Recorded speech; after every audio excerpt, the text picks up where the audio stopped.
Le dénouement est proche, mais la dernière ligne droite qui s'offre aux rameurs n'est pas la plus facile. Les pièges du vent et des courants peuvent parfaitement bloquer les concurrents et les empêcher de gagner la ligne d'arrivée salvatrice. Quoi qu'il en soit, on peut quand même aujourd'hui jouer le petit jeu des pronostics. 2 Guyanais sur le podium. Cela risque d'être du délire à Cayenne.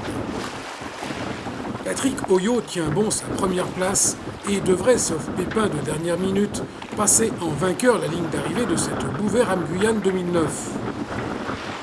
Derrière, selon la logique des distances, la seconde place serait pour Mathieu Bonnier. J'ai pris un peu un coup au moral là depuis votre dernier passage parce c'était encore les moments où on allait vite et puis on est tombé 3 jours poteau noir où ça allait pas vite du tout, fallait tirer dessus, on est retombé dans des vitesses pas très intéressantes pour le bateau, pour ramer.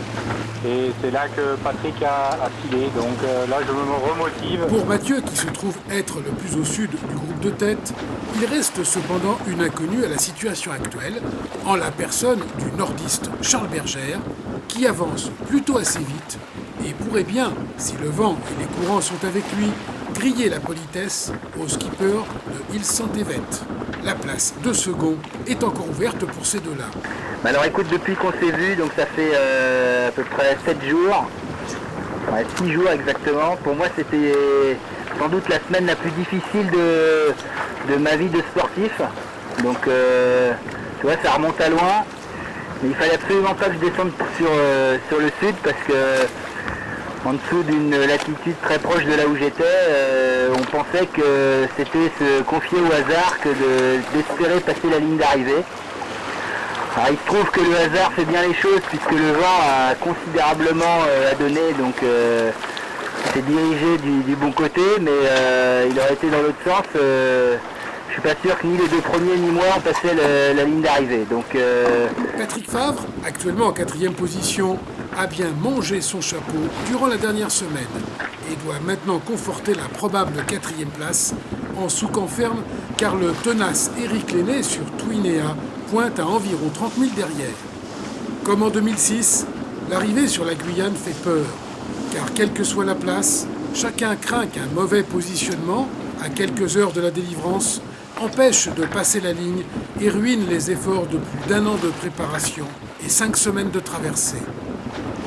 C'est le mental qui, aujourd'hui, est le moteur de la puissance des rameurs. Et quand on les écoute, on comprend leur fatigue et la hâte d'en finir avec cette traversée. Ça change pas. C'est monotone. Alors une journée peut être monotone aussi. Les repas sont monotones. Je suis pas fait pour la monotonie, moi. C'est toujours un peu la douche froide le matin quand je reçois le classement. Ça paraît très compromis en tout cas pour essayer de jouer la gagne avec lui. Mais bon, Patrick est en tête quand même depuis avant la mi-course. Je pense que la victoire lui revient aussi, c'est pas par hasard. J'en ai marre, c'est long, ça me pèse cette solitude. C'est pas vraiment un truc fait pour moi. Ça maintenant je le saurais.